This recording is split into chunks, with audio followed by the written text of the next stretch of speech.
اللہ اکبر اللہ اکبر۔ انسان کے چور ہوتا ہے تو بڑا سے بڑا آدمی بھی بزدل ہو جاتا ہے۔ جب اندر چور بیٹھ جائے نا تو بڑے سے بڑا آدمی بزدل ہو جاتا ہے، اور جب اندر صفائی ہو تو غریب سے غریب آدمی بھی بہادر ہو جاتا ہے۔ حق پہ ہونا چاہیے، سچا ہونا چاہیے، پھر بہادر ہو۔ مکے کے سارے سردار مکے کے چوک میں کٹھے اور ایک دیوار کے ساتھ کھڑا کیا ہوا حضرت عمار بن یاسر کو کوڑے مار رہے ہیں، زور زور سے کوڑے حضرت عمار بن یاسر رضی اللہ تعالیٰ عنہ کے بدن پہ لگتے ہیں، وجود لہو لہان ہے۔ حضرت عمار بن یاسر کو پتا تھا کہ بلال بھی مسلمان ہو گئے، لیکن ان کا خیال تھا کہ یہ کسی کو بتلائے نہ تو ہی بہتر ہے۔ امیہ بن خلف آیا، سخت دھوپ تھی، جب کوڑے مار مار کے تھک گیا نا، ابو جہل نے بھی مارا، ابو لہب نے بھی مارا، ابو سفیان نے بھی مارا، ابو البختری نے بھی مارا، اخنس بن شلیک نے بھی مارا۔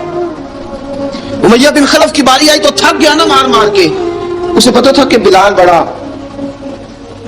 سخت آدمی ہے، جو کام بھی کہو بلال کر دیتا ہے۔ امیہ نے کہا بلال سے، کہا بلال ادھر آ۔ حضرت بلال گئے، کہا یہ کوڑا پکڑ اور اس کو مار۔ جناب عمار نہ دیوار سے ذرا آگے ہوئے، تھوڑے سے کانپتی ٹانگوں کے ساتھ تھوڑے آگے ہوئے، اور حضرت بلال کے کان میں کہنے لگے یار 2-4 کوڑے مار لے، میرا کیا ہے، مجھے تو مار پاڑی رہی ہے نا، چل تو نہ اب اظہار نہ کر بیٹھنا، 2-4 کوڑے مار لے۔ جب پتا ہو نا سامنے دریا ہے، اس میں چھلانگ لگانا بڑا مشکل ہے، موت نظر آ رہی ہو تو اس طرف قدم اٹھتے نہیں۔ حضرت بلال کو پتا تھا یہ سارے کٹھے ہیں اور مجھے بھی ماریں گے۔ آپ کی گن پٹی پہ کسی شخص نے پسٹل رکھ دیا اور اس نے کہا کہو کہ میں کافر ہوں تو اجازت ہے، کہہ دو، جان بچاؤ۔ اسلام اجازت دیتا ہے، لیکن سیدنا بلال، حضرت بلال رضی اللہ تعالیٰ عنہ، حضرت بلال حبشی رضی اللہ تعالیٰ عنہ نے حضرت عمار بن یاسر نے کہا یار تو 2-4 کوڑے مار لے لیکن اپنا آپ بچا۔ حضرت بلال کہنے لگے ٹھیک ہے، حضرت بلال کہتے ہیں ٹھیک ہے، میں 2-4 کوڑے مار لیتا ہوں لیکن اپنا آپ بچا لیتا ہوں۔ اب جلدی سے امیہ بن خلف چلایا، کہنے لگا تجھے کہا کوڑا مار، پکڑ کوڑا۔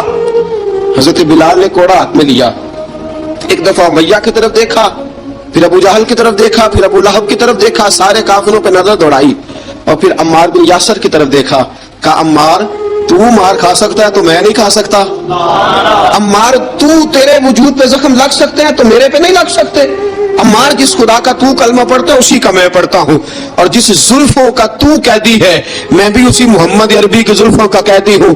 اب دیکھ ذرا، سیدنا بلال حبشی نے زور زور سے کوڑا گھمایا، اعلان بغاوت ہونے لگا ہے، بلال آنے لگے ہیں میدان عمل میں۔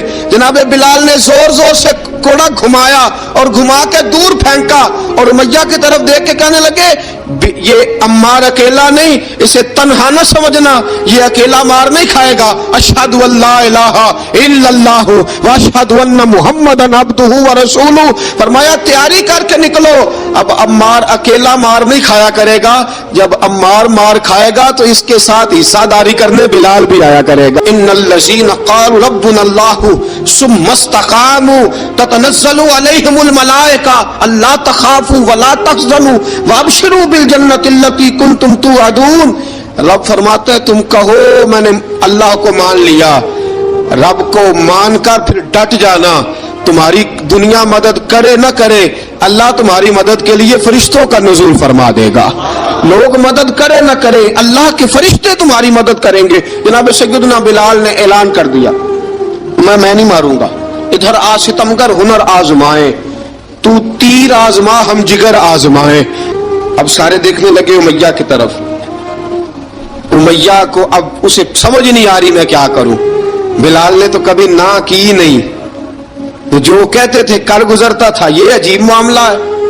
کہنے لگا بلال تجھے پتا ہے تو کیا کر رہا ہے، تو نے جذبات میں آ کے اعلان تو کر دیا، تجھے اس کا پتا ہے؟ جناب بلال حبشی رضی اللہ تعالیٰ عنہ فرمانے لگے مجھے پتا ہے تو مجھے مارے گا، مجھے پتا ہے مجھے سزائیں دے گا، مجھے سارا پتا ہے۔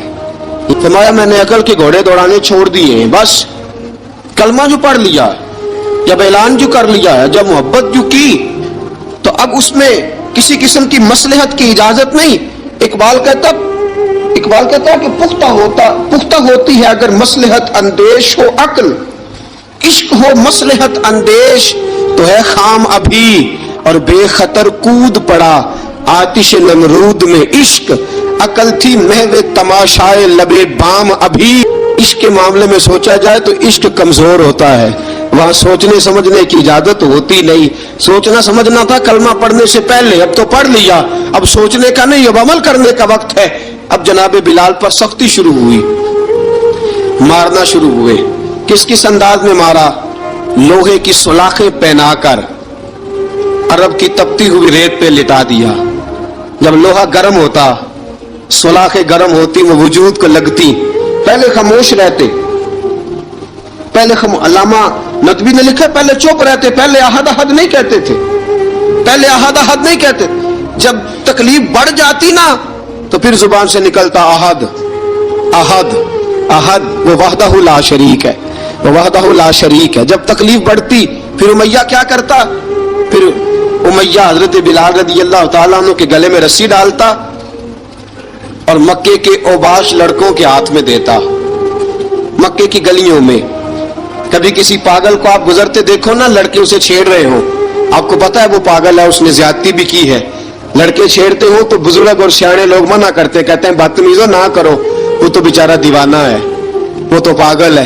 مکے کی گلیوں میں حضرت بلال جب گلے میں رسی ڈال کے، میرا دوستو خیال تو کرو، بٹن کھلا ہو تو ہم بازار میں جانا پسند نہیں کرتے، بلال تو مہذب آدمی ہے، سنجیدہ آدمی ہے، یہ کیا ہو رہا؟ حضرت بلال کے گلے میں رسی ڈال کے نا جب مکے کی گلیوں میں وہ نوجوان دوڑایا کرتے تھے، حضرت بلال رضی اللہ تعالیٰ عنہ کے قریب سے گزرتے تو گزرنے والے بھی عجیب بات کرتے، کوئی کہتا ذرا اور کلمہ پڑھ، کوئی کہتا بلا اب اپنے خدا کو تجھے بچائے، کوئی کہتا بلال تجھے کیا ضرورت پڑی تھی یہ سارا کچھ کرنے کی۔ ایک آدمی آیا کہنے لگا بلال اگر تیرا رب سچا ہے، تیرے رسول سچے ہیں، پھر تجھے بچاتے کیوں نہیں؟ پھر تجھے بچاتے کیوں نہیں؟ جب تو اتنا مخلص مومن ہے اور اتنا تیرے اندر خلوص پایا جاتا ہے تو وہ آتے کیوں نہیں تیرے دفاع کے لیے؟ وہ تیرے لیے ڈھال کیوں نہیں بنتے؟ حضرت بلال حبشی کا جواب بڑا زبردست تھا۔ نبی بلال کہنے لگے میں مخلص تو ہوں، میرا رب قادر بھی ہے، لیکن فرمایا جب تم جاتے ہو نا بازار میں برتن خریدنے، مٹی کا برتن لینا ہو تو ذرا ٹھوک بجا کے چیک کرتے ہو کچا ہے کہ پکا ہے۔ فرمایا رب رسول بھی ذرا ٹھوک بجا رہے ہیں کچا ہے کہ پکا ہے۔ فرمایا میں دعا کرو میں امتحان میں پورا اتروں، دعا کرو میں امتحان میں پورا اتروں، وہ ذرا مجھے ٹھوک بجا کے چیک کر رہے ہیں، ٹھوک بجا کے۔ حضرت بلال حبشی اتنی مار اتنی تکلیفیں۔ اچھا حضرت صدیق اکبر گزرے۔ اچھا ایک بات اور لکھی ہے سیرت نگاروں نے، وہ کہتے ہیں کہ ایک تو تھا نا جب تکلیف ہوتی تھی تو احد احد کہتے تھے، ایک جب کوئی کافر نظر آتا تھا نا، اس طرح بندہ چڑھاتا نہیں کسی کو، جب کوئی بے ایمان کافر نظر آتا حضرت بلال کو تو آپ فرماتے احد احد احد، اللہ ایک ہے، اللہ ایک ہے، اللہ ایک ہے، اللہ ایک ہے۔ جب کوئی نظر آتا وہ مارتا، پھر آہستہ آہستہ وظیفہ پاک گیا، پھر سارا دن احد احد چلتا رہتا، سارا دن احد احد چلتا رہتا۔ حضرت صدیق اکبر گزرے قریب سے، بڑی تکلیف ہوئی۔ جناب ابو بکر صدیق رضی اللہ تعالیٰ عنہ نے کہا بلال اونچی ذکر نہ کیا کر، آہستہ کر لیا کر، اونچی آواز میں مارتے جو ہے تجھے تو اس طرح کر، ذرا ذکر دو ہے نا، ایک ذکر جلی ہے ایک ذکر خفی ہے، تو دل میں ذکر کر لیا کر، اونچا نہ کیا کر، مار سے تو بچ جا۔